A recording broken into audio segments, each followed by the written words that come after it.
नमस्कार मैत्रिणींनो. तर हे तुम्ही मंदिर बघत आहात ते प्राचीनकालीन शिव मंदिर आहे. बघू शकता तुम्ही किती सुंदर आहे. पांडवाच्या काळामधील उभारलेलं हे मंदिर आहे. सगळं दगडावरती कोरीव काम केलेलं आहे. बरं सुंदर आहे. खूपच छान असं मंदिर आहे हे. एकदम पवित्र आणि जागृत शिवशंकराचं मंदिर आहे हे. आणि कालचा दिवस म्हणजे सोमवार होता आणि काल आमच्या लग्नाचा वाढदिवस पण होता. त्यामुळे म्हटलं कुठेतरी देवाच्या ठिकाणी जावावं छानपैकी.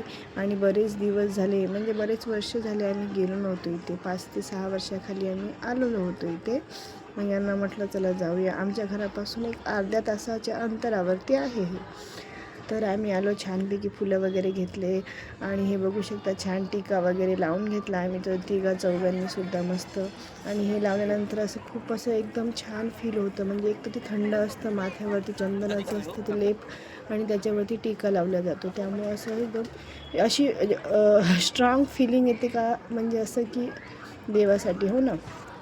आणि मग तिथे बराच वेळ लागला मला नंबर लावण्यासाठी. आणि तोवर बघा आमची वेदू मस्त तिथल्या मुलांसोबत छान खेळत पण होती. आणि आम्ही गेलो आणि आरतीचा टाईमसुद्धा झालेला. त्यामुळं देवाची पूजा पूर्ण शृंगार वगैरे करण्यासाठी दिवे आरती वगैरे सगळं करण्यासाठी जवळजवळ 2 तास गेला होता पंडितांचा.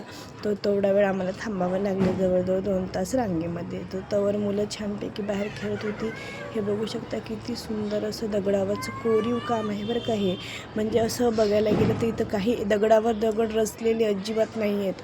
म्हणजे असा मोठा एखादा दगड असेल आणि त्याच्यावरती हे केलेलं कोरीव काम असेल. पूर्णतः कोरीव काम आहे. म्हणजे बघू शकता तुम्ही किती सुंदर आहे. आणि मग आरती पण झाली. आरती झाल्याच्यानंतर सगळ्यांना ते पंडितजी आरती घेऊन आले बाहेर.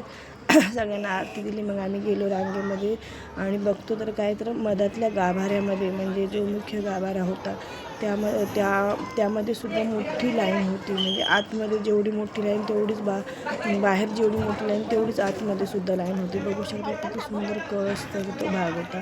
आणि हे जे शिव मंदिर आहे ते एकदम आतमध्ये असं नाही का, एकदम खालच्या अशी तळामध्ये असं आहे. ही शिवलिंगाची मूर्ती इतकी सुंदर होती की नाही. बघू शकता तुम्ही सगळे ते दिवे दिसत आहेत ते लावलेले. अजून शिवलिंग तर मला शिवलिंगाचा फोटो ना व्हिडिओमध्ये काढायला भेटला कारण तिथं अलाउड नव्हतं. तरीसुद्धा मी काढून घेतलं. पण इतकं सुंदर शिवलिंग होतं का नाही. म्हणजे 2 तास आम्ही थांबलो. त्याचा सगळा शीणच निघून गेला जेव्हा ते शिवलिंगाला जेव्हा बघितलं तेव्हा खरंच असं तिथनं निघावंसंच वाटत नव्हतं. एवढं छान कळस होतं ते.